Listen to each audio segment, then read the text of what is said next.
Hello बच्चों, let's see the question. A roller is made by joining together two cones at their vertices. Oh तो देखिए, ये दो coin है, coin number 1, coin number 2, और ये vertices.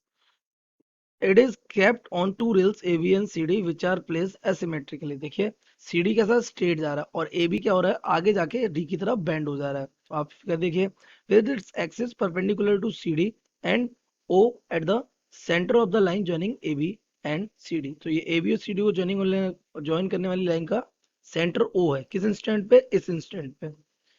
It is given a light push so that it starts rolling with its center O moving parallel to CD. ये जो O है वो हर बार CD के कैसा रहेगा, पैरेलल. दैट मीन्स O की डिस्टेंस CD से कैसे रहने वाली है, कांस्टेंट रहनी है. As it moves, the roller will tend to option first turn left and right alternately. Option second turn left. Option third turn right. And option fourth go straight. So let's see the key concept of this question.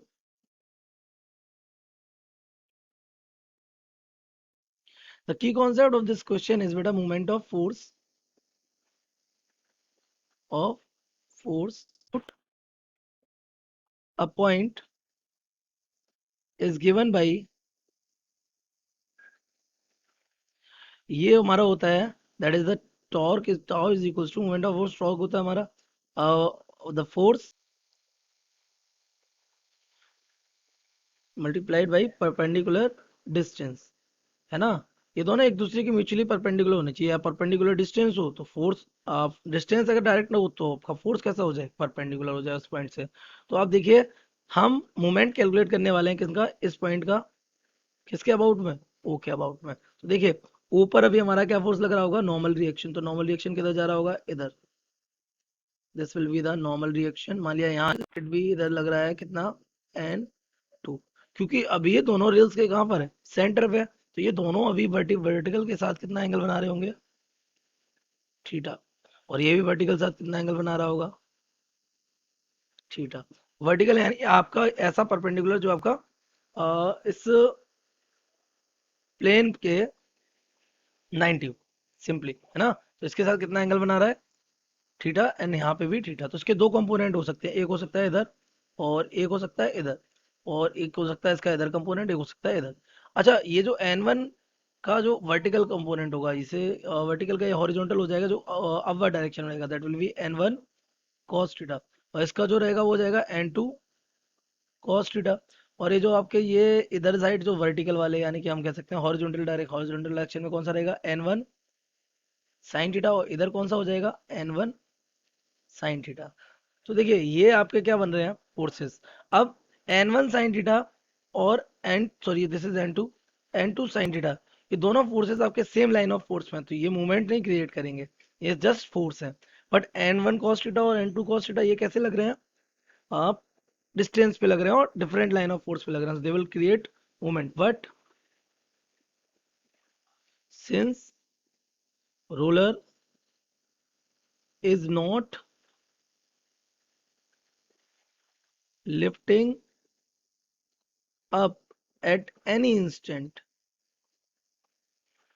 यानी कि roller आपका ना तो left से ऊपर की तरफ जाता है और ना ही राइट से ऊपर की तरफ जाता है. तो आपको मालूम है, ये जो n1 cos थीटा है ये जो रोटेट कराने की कोशिश करेगा, और जो n2 cos थीटा है ये जो रोटेट कराने की कोशिश करेगा, इनके टॉर्क और इनके मूवमेंट्स आपस में कैसे होंगे, इक्वल. तो मान लिया इसकी O से डिस्टेंस कितनी थी, r1. इसकी O से डिस्टेंस कितनी थी, r2. सिंपली, है ना. तो there torque movements of will be equal about O. तो हम कह सकते हैं यहाँ से क्या आ जाएगा, n1 cos theta will be equal to the n2 cos theta.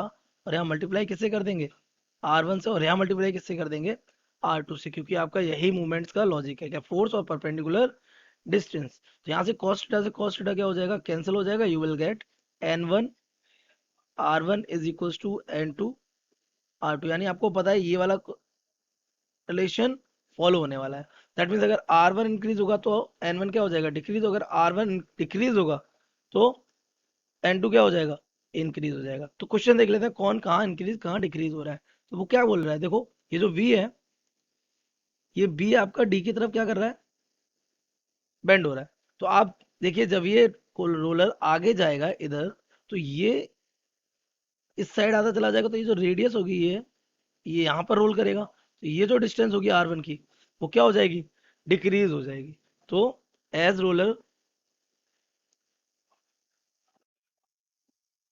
Moves forward,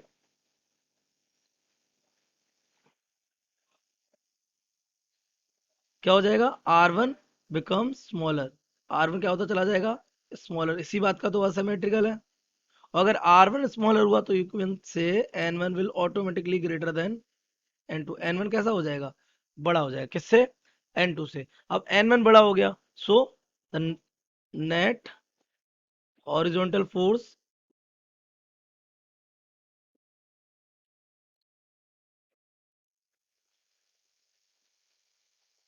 on roller, roller पे आप नेट हॉरिजॉन्टल फोर्स निकाल सकते हो। किधर, N1 sin theta will be greater than, ये देखो इधर N1 sin theta will be greater than N2 sin theta. So we can say it will be equals to the N1 sin theta minus N2 sin theta। यहाँ से sin theta आ जाएगा common, तो N1 minus N2 out of the bracket sin theta. और ये किधर जाएगा, towards, अब क्योंकि लेफ्ट वाला ज्यादा है तो किधर बेंड हो जाएगा, टुवार्ड्स लेफ्ट। तो अगर अपने ऑप्शंस को मैच करेंगे तो towards left, option second will be correct. The correct option